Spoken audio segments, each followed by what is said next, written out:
नमस्कार। गुजरात चुनाव को लेकर सबसे बड़ा और सबसे ताजा ओपिनियन पोल सामने आ रहा है, क्योंकि गुजरात को लेकर अब राहुल गांधी का यहां पर दौरा शुरू हो चुका है। और इसी बीच अगर बात की जाए तो सर्वे के आंकड़े चौंकाने वाले सामने आ रहे हैं, क्योंकि राहुल गांधी के बाद जो जनसैलाब देखने को मिला है, इसके बाद गुजरात की 182 सीटों का सबसे ताजा ओपिनियन पोल क्या निकलकर सामने आ रहा है। क्या सीधे तौर पर बीजेपी, कांग्रेस और आम आदमी पार्टी में त्रिकोणीय मुकाबला होने जा रहा है, या फिर बीजेपी आम आदमी पार्टी में ही सीधे तौर पर टक्कर देखने को मिल सकती है।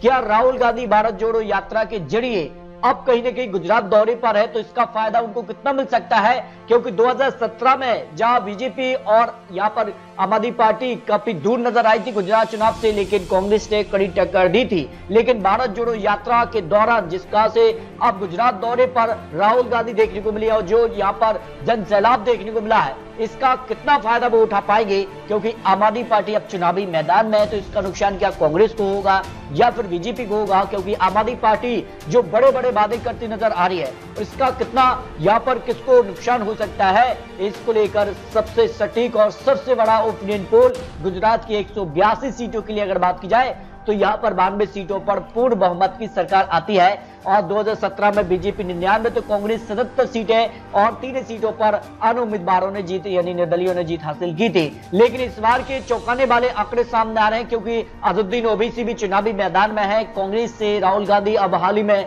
बड़ी यहाँ पर जनसभा की है, तो प्रधानमंत्री मोदी जी लगातार गुजरात दौरे पर रहे। तो आम आदमी पार्टी से अरविंद केजरीवाल जो यहाँ पर बिजली बिल जैसे बड़े यहाँ पर वादों को लेकर जनता के बीच है, लेकिन जनता किसके साथ जा सकती है, इसको लेकर सटीक ओपिनियन पोल सामने आ रहा है। 182 सीटों के लिए अगर बात की जाए, भारत से 5 सीटों के लिए तो भाजपा को 3 सीटें जा सकती है। आम आदमी पार्टी यहाँ पर 0 सीट, कांग्रेस को 2 सीटों पर जीत मिलने की संभावना हो सकती है। गुजरात के लिए जूनागढ़ की 5 सीटों की बात की जाए तो यहाँ पर भारतीय जनता पार्टी 2 सीटें, आम आदमी पार्टी 0 सीट, कांग्रेस को यहाँ पर 3 सीटों पर जीत मिलने की संभावना दिखाई दे रही है। गुजरात के लिए काफी महत्वपूर्ण है राजकोट, क्योंकि 8 सीटों के लिए यहाँ से बात की जाए तो भाजपा को 4 सीट, आम आदमी पार्टी यहाँ पर 1 सीट और कांग्रेस को 3 सीट पर जीत मिल सकती है। यानी कड़ी टक्कर यहाँ पर देखने को मिल सकती है, जो गुजरात चुनाव को लेकर यहाँ पर आंकड़े बन रहा है। दाऊद की 6 सीटों की बात की जाए तो भारतीय जनता पार्टी को यहाँ पर 2 सीटें, आम आदमी पार्टी 1 सीट और कांग्रेस को भी यहाँ पर 2 सीटों पर जीत मिल सकती है। बनासकांठा की 9 सीटों की बात की जाए तो भाजपा को यहाँ पर 5 सीट, आम आदमी पार्टी को 1 सीट, कांग्रेस को यहाँ पर 3 सीटों पर जीत मिलने की संभावना दिखाई दे रही है। महासागर की 3 सीटों की बात की जाए तो भारतीय जनता पार्टी को यहाँ पर 2 सीटें, आम आदमी पार्टी को 0 सीट और कांग्रेस को यहाँ पर 1 सीट पर जीत मिल सकती है।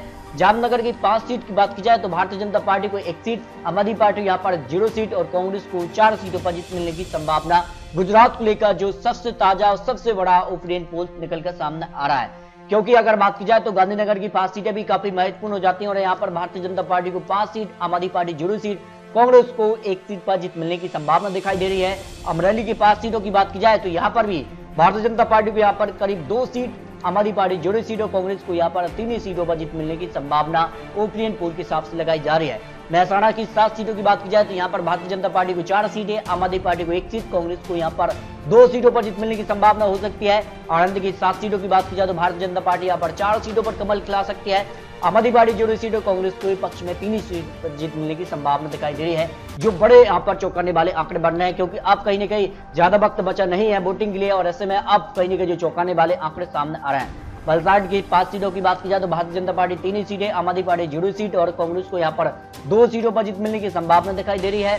कच्छ की अगर बात की जाए तो 6 सीटें हैं और यहाँ पर भाजपा को 3 सीटों पर कमल खिला रही है, आम आदमी पार्टी 1 सीट और कांग्रेस को यहाँ पर 2 सीटों पर जीत मिलने की संभावना दिखाई दे रही है। वही बात की जाए मोरबी की 3 सीटों में से भाजपा को 2 सीटें, आम आदमी पार्टी 0 सीट और कांग्रेस को यहाँ पर 1 सीट पर जीत मिलने की संभावना दिखाई दे रही है। जबकि यहाँ पर सूरत की 16 सीटों की बात की जाए तो भाजपा को 9 सीटें, आम आदमी पार्टी 1 सीट, कांग्रेस को यहाँ पर 6 सीटों पर जीत मिलने की संभावना यहाँ पर दिखाई दे रही है।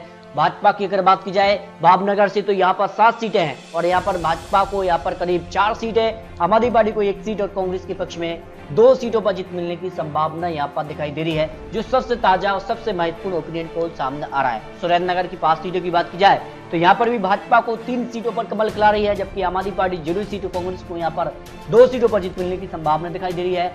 नवसारी की 4 सीटों की बात की जाए तो यहाँ पर भाजपा को 3 सीट, आम आदमी पार्टी को यहाँ पर 0 सीट और कांग्रेस के पक्ष में 1 सीट पर जीत मिलने की संभावना हो सकती है। जबकि गिर सोमनाथ की 4 सीटों की बात की जाए तो बीजेपी को यहाँ पर 2 सीटें, आम आदमी पार्टी 0 सीट और कांग्रेस के पक्ष में 2 सीटों पर जीत मिलने की संभावना ताजा ओपिनियन पोल के हिसाब से लगाई जा रही है, जो यहाँ पर गुजरात को लेकर ताजा सर्वे सामने आ रहा है। गांधीनगर की 5 सीटों की बात की जाए तो बीजेपी 2 सीट, आम आदमी पार्टी 0 सीट और कांग्रेस को यहाँ पर 3 सीटों पर जीत मिल सकती है। बनासकांठा की 4 सीटों की बात की जाए तो बीजेपी को यहाँ पर 3 सीट, आम आदमी पार्टी को 0 सीट और कांग्रेस को 1 सीट पर जीत मिल सकती है। पाटन से 4 सीट आती हैं और यहाँ पर बीजेपी को सबसे ज्यादा 3 सीटों पर बीजेपी कमल खिला सकती है। आम आदमी पार्टी 0 सीट और कांग्रेस पक्ष में 1 सीट पर जीत मिल रही है। छोटा उदयपुर की 3 सीटों की बात की जाए तो बीजेपी को 1 सीट और 0 सीट यहाँ पर आम आदमी पार्टी, लेकिन कांग्रेस को यहाँ पर 2 सीटों पर जीत मिलने की संभावना हो सकती है। अहमदाबाद की सबसे ज्यादा 21 सीटें आती हैं और काफी महत्वपूर्ण होता है, हर जीत के बीच एक महत्वपूर्ण अंतर अहमदाबाद तय करता है। यहाँ पर बीजेपी को 21 सीटों में से 11 सीट, जबकि आम आदमी पार्टी को 3 सीट, कांग्रेस को यहाँ पर 7 सीटों पर जीत मिलने की संभावना दिखाई दे रही है। पंचमहल की 5 सीटों की बात की जाए तो बीजेपी को यहाँ पर 2 सीटें, आम आदमी पार्टी 0 सीटें, कांग्रेस को यहाँ पर 3 सीटों पर जीत मिल सकती है। खेड़ा की 6 सीटों की बात की जाए तो यहाँ पर बीजेपी को 4 सीट, जबकि आम आदमी पार्टी यहाँ पर 0 सीट, लेकिन कांग्रेस को यहाँ पर 2 सीटों पर जीत मिलने की संभावना हो सकती है। बड़ोदरा की 10 सीटों की बात की जाए तो भारतीय जनता पार्टी यहाँ पर 6 सीटों पर कमल खिला सकती है। आम आदमी पार्टी 1 सीट पर जीत रही है, जबकि कांग्रेस को यहाँ पर 3 सीटों पर जीत मिलने की संभावना ताजा सर्वे के हिसाब से लगाई जा रही है। दाऊद की 6 सीटों की बात की जाए तो बीजेपी यहाँ पर 2 सीट, आम आदमी पार्टी यहाँ पर 1 सीट और कांग्रेस पक्ष में 3 सीटों पर जीत मिल सकती है। आरावली की 3 सीटों की बात की जाए तो बीजेपी को 1 सीट और आम आदमी पार्टी 0 सीट और कांग्रेस पक्ष में 2 सीटों पर जीत मिलने की संभावना हो सकती है। तो इस तरह से अगर बात की जाए गुजरात की सभी 182 सीटों के लिए जो सभी जिलों के आंकड़े सामने आ रहा है, जो अनुमान ओपिनियन पोल ने लगाया ताजा सर्वे के हिसाब से, क्योंकि गुजरात चुनाव के लिए अब बीजेपी, कांग्रेस और आम आदमी पार्टी त्रिकोणीय मुकाबला देखने को मिल रहा है। जो अनुमान है, भारतीय जनता पार्टी जो है यहाँ पर 107 सीटों से ज्यादा सीटें जीत सकती है, जो गुजरात चुनाव को लेकर ओपिनियन पोल के आंकड़े सामने आ रहे हैं। जबकि आम आदमी पार्टी करीब 11 सीटों से ज्यादा सीटें यहाँ पर गुजरात चुनाव में जीत सकती है, लेकिन कांग्रेस को यहाँ पर कुछ सीटों का नुकसान हो रहा है। कांग्रेस करीब 60 सीटों तक पहुंच सकती है, 62 सीट यहाँ पर कांग्रेस पक्ष में जाने की संभावना गुजरात को लेकर जो सबसे ताजा ओपिनियन पोल सामने आ रहा है। क्योंकि इससे पहले भी जो ओपिनियन पोल सामने आ रहे थे उसमें कांग्रेस का आंकड़ा और गिर रहा था, लेकिन अब गुजरात चुनाव के लिए राहुल गांधी जो सक्रिय तौर पर नजर आए हैं, उससे कहीं ना कहीं कांग्रेस का आंकड़ा बढ़ा है। लेकिन आने वाले वक्त में क्या जनता गुजरात में बदलाव चाहेगी या फिर खिलने वाला है कमल, ये काफी महत्वपूर्ण हो जाता है। तो आपको क्या लगता है, गुजरात चुनाव की 182 सीटों के लिए क्या बीजेपी का कमल बरकरार रहेगा? लगातार बीजेपी 27 सालों से गुजरात में यहाँ पर सत्ता में है और इसी कारण आम आदमी पार्टी चुनावी मैदान में है और ये दावा कर रही कि लगातार जो है बीजेपी सत्ता में, लेकिन एक बार मौका यहाँ पर आम आदमी पार्टी को मिलना चाहिए। जनता के बीच वो इस तरह के वादे को लेकर चुनावी मैदान में है। तो राहुल गांधी भी अब यहाँ पर गुजरात चुनाव के लिए यहाँ पर कैंपेन करना शुरू कर गए। तो ये कुछ आंकड़े, कुछ महत्वपूर्ण ओपिनियन पोल के आंकड़े आपको दिखाए हैं। फिर भी आपको क्या लगता है, अपनी राय रख सकते हैं, क्योंकि ये तो चुनावी आंकड़े, चुनावी अनुमान है। जनता तय करेगी गुजरात चुनाव के लिए किसकी बन सकती है सरकार। तो इस पर अपनी राय कमेंट बॉक्स जरूर रखिए। मिलते हैं लेटेस्ट और महत्वपूर्ण ओपिनियन पोल के साथ, तब तक के लिए जय हिंद, जय भारत।